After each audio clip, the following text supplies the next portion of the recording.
আরে ভাইয়া, একটু শুনবে? আমি তোমাকে পিছ থেকে কতক্ষণ ধরে ডাকছি। হ্যাঁ জি বলুন, আপনার কি কাজ? তুমি যখন খান সাহেবের কাছে কাজ চাচ্ছিলে, আমি তখনই ওখানে ছিলাম, আর আমি তোমার সব কথা শুনতে পেয়েছি। আমি অনেক দিন ধরে তোমার মতো একজন যুবকের খোঁজ করছিলাম। তুমি কি আমার জন্য একটা কাজ করে দিতে পারবে? আমি তোমাকে ভালো পারিশ্রমিক দেব। তোমার কি নাম বলো তো? হ্যাঁ, আমার নাম রহিম। আমার একটা কাজের খুবই প্রয়োজন। আপনি যদি আমাকে একটা কাজ দেন, আমার অনেক বড় উপকার হবে। বলুন বলুন, আপনার কি কাজ? আমি যে কোনো কাজ করতে রাজি আছি। রহিম, আমি অনেক বুড়ো হয়ে গেছি। অনেক বছর ধরে আমার ইচ্ছা ছিল যে আমি মক্কায় যে হজ পালন করব, আর ওখান থেকে জমজমের পানি নিয়ে আসব, আর এখানকার রোগগ্রস্ত মানুষকে সেই পানি খাওয়াবো। কিন্তু তুমি তো দেখতে পাচ্ছ বাবা, আমি অনেক বুড়ো হয়ে গেছি। আমি তো এখন একটু হাঁটাহাঁটি করলেই ক্লান্ত হয়ে যাই। তুমি কি আমার হয়ে আমার এই ইচ্ছাটা পূরণ করবে বাবা? মক্কায় গিয়ে হজ করে ওখান থেকে জমজমের পানি নিয়ে আসবে।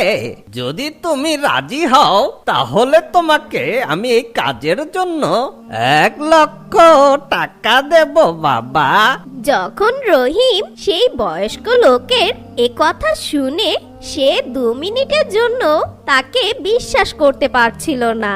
এই সামান্য কাজের জন্য তাকে 1,00,000 টাকা দিবে, সেটা ভেবে সে অনেক অবাক হয়ে যায়। রহিম স্বপ্নেও ভাবেনি যে ও 1,00,000 টাকা এত জলদি রোজগার করতে পারবে। আর রহিম আকাশ না ভেবেই এক মুহূর্তেই সেই বয়স্ক লোককে হ্যাঁ বলে দেয়, কারণ ও জানতো কতটা কষ্ট করে তার জীবন চলছে। তখনই রহিম সেই বয়স্ক লোককে বলে, ঠিক আছে বয়োজ্যেষ্ঠ বৃদ্ধ, আপনি যা বলবেন আমি তাই করব। আমার এখন টাকা পয়সার অনেক দরকার। আমি আপনার জন্য মক্কা থেকে জমজমের পানি নিয়ে আসব। ঠিক আছে বাবা, তুমি কাল সকালেই মক্কার উদ্দেশ্যে রওনা দিবে। তুমি যখনই পানি নিয়ে এখানে আসবে, আমি তোমাকে তোমার সব টাকা দিয়ে দেব। নাও, এই টাকা দিয়ে তুমি মক্কায় যাও। হজ পালনের ক্ষেত্রে তোমার এই টাকাটা দরকার হবে। আর তখন রহিম সেই বয়স্ক লোককে হ্যাঁ বলে বাড়ি চলে আসে।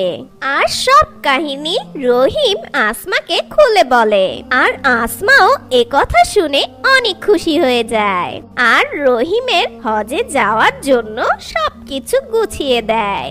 আর পরের দিন সকালবেলা রহিম মক্কার উদ্দেশ্যে রওনা দেয়।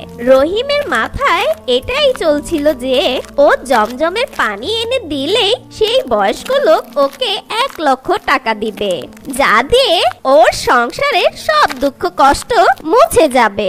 আর রহিমও মক্কায় পৌঁছে যায়, আর মক্কার সব নিয়ম কানুন পালন করে হজ শেষ করে রহিম জমজমের পানি সংগ্রহ করে।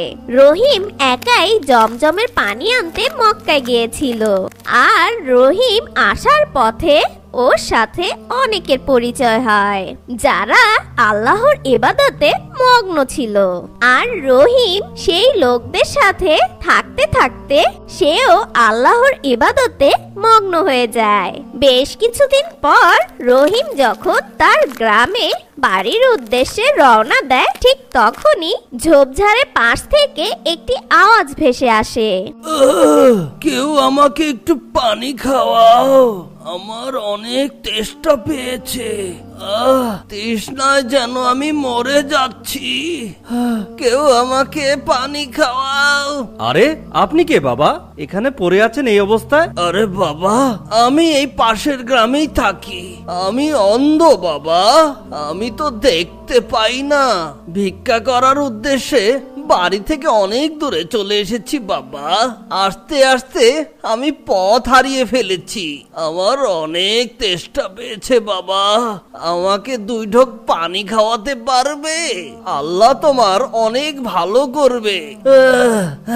আরে আমার কাছে তো এই জমজমের পানি ছাড়া আর কোনো পানি নেই, কিন্তু এই পানি তো আমি ওই বুড়ো বাবার জন্য এনেছিলাম। কিন্তু আমি যদি এই পানি এই লোককে পান করাই তাহলে ওনাকে কি জবাব দেব? এই পানি ওনাকে না দিলে তো আমি টাকাটা পাবো না। আর এদিকে এই লোকটাকে যদি আমি পানি না খাওয়াই তাহলে তো মনে হচ্ছে উনি মারা যাবেন। না না, টাকাটা মুখ্য বিষয় নয়, এই লোকটাকে বাঁচাতে হবে। আর ওই বুড়ো বাবাকে আমি বলে দেব যে আমি পানি আনতে পারিনি, হয়তো ওই টাকাটা আমার কপালে নেই।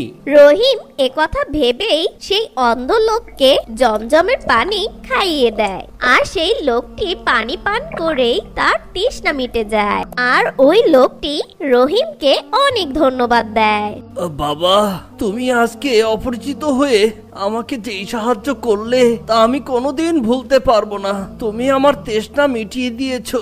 আল্লাহ তোমার মঙ্গল করুন। আল্লাহ তোমাকে সবসময় খুশি রাখবে বেটা।